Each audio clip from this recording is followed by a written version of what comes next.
أعوذ بالله من الشيطان الرجيم بسم الله الرحمن الرحيم الحمد لله رب العالمين والصلاة والسلام على رسوله الأمين وعلى آله وأصحابه أجمعين সম্মানিত দর্শক শ্রোতা যে যেখান থেকে আমার এই লাইভ দেখছেন সকলকে আন্তরিক সালাম এবং শুভেচ্ছা জানাচ্ছি।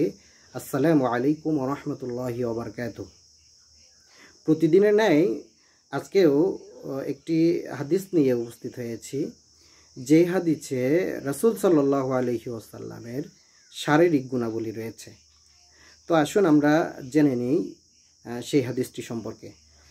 আপনারা এই হাদিসের সনদ দেখতে পাচ্ছেন, আমি আপনাদেরকে পড়ে জানিয়ে দেওয়ার চেষ্টা করব ইনশাআল্লাহ। আউযু বিল্লাহি মিনাশ শাইতানির রাজিম বিসমিল্লাহির রহমানির রহিম। وبه قال حدثنا محمود بن غيلان قال حدثنا وقيع قال حدثنا سفيان عن أبي إسحاق عن البراء بن عزيب قال ما رأيت من ذي لمة في حلة حمراء أحسن من رسول الله صلى الله عليه وسلم له شعر يضرب منكبيه بعيد ما بين المنكبين لم يكن بالقصير ولا بالطويل।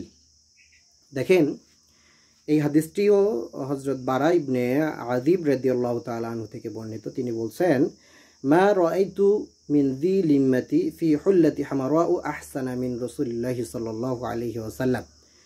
দেখেন, তিনি বলছেন যে অধিক লম্বা চুল বিশিষ্ট এবং লাল লুঙ্গি ও চাদর পরিহিত অবস্থায় আমি রাসূল সাল্লাল্লাহু আলাইহি ওয়াসাল্লামকে যেভাবে দেখেছি এরকম আর কাউকে দেখিনি। লাহু শা'রু ইয়াদরিবু মানকিবাইহি, আর তার চুলগুলো ছিল হচ্ছে মানকিবাইহি, কাঁধ বরাবর। বাঈদুন মা বাইনাল মানকিবাইন, আর তার দুই কাঁধের মধ্যবর্তী যে স্থানটি ছিল এই স্থানটি ছিল হচ্ছে মানে অন্যান্য মানুষের তুলনায় অধিক প্রশস্ত। লাম ইয়াকুন বিল কাসির ওয়ালা বিত তাওয়িল, আর তিনি মানে অত্যন্ত যে খাটো ছিলেন এমনটা ছিলেন না, ওয়ালা বিত তাওয়িল, এবং যে অতিরিক্ত যে লম্বা ছিলেন এরকম ছিলেন না। তিনি ছিলেন কেমন, মধ্যম আকৃতির।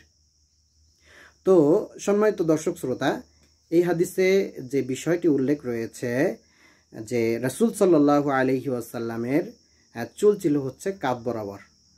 আর এর আগের হাদিস যেটি আমি গতকালকে পোস্ট করেছিলাম, আপনারা দেখেছেন শুনেছেন, ওই হাদিসে রাসূল সাল্লাল্লাহু আলাইহি ওয়াসাল্লামের চুল ছিল হচ্ছে কান বরাবর।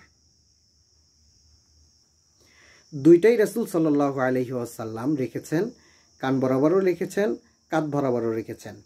তো রাসূল সাল্লাল্লাহু আলাইহি ওয়াসাল্লাম কান বরাবর যেটি রেখেছেন এটাকে অফরা বলা হয়, আর কাঁধ বরাবর যেটি রেখেছেন এটাকে জিম্মা বলা হয়।